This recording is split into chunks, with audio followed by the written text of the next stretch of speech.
Hello and welcome to your daily devotional for Friday, September 12th.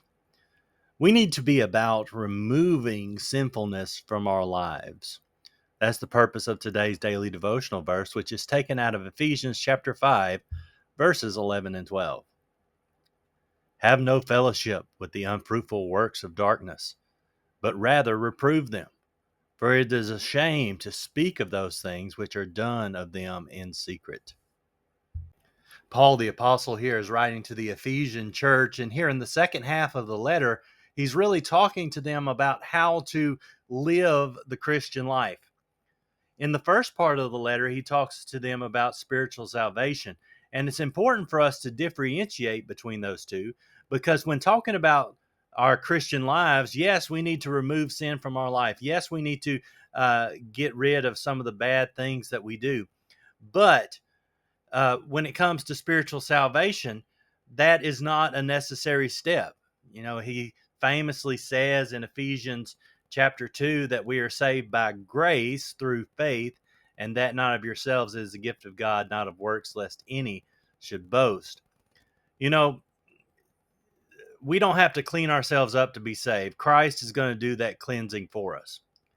But after we're saved, we need to unmarry ourselves from these sinful behaviors. He uses the word fellowship in this text to kind of show that intimate relationship that we have with our sinfulness.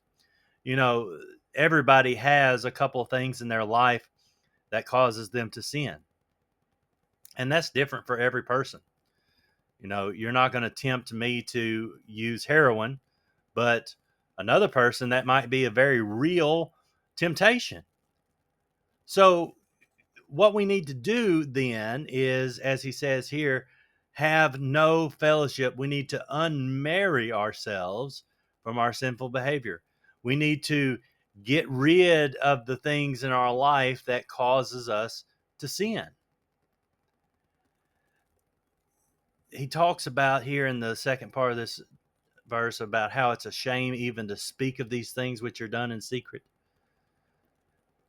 Paul doesn't want to name what's going on out loud, but he knows that every person, every man, every human being has within themselves the propensity to sin, and possibly the propensity to sin in some very uncultured ways. And he's saying we need to get away from that. We need to get away from our sinfulness so that we can serve the living God. I thank you for listening today. And as always, may the grace of our Lord Jesus Christ be with you.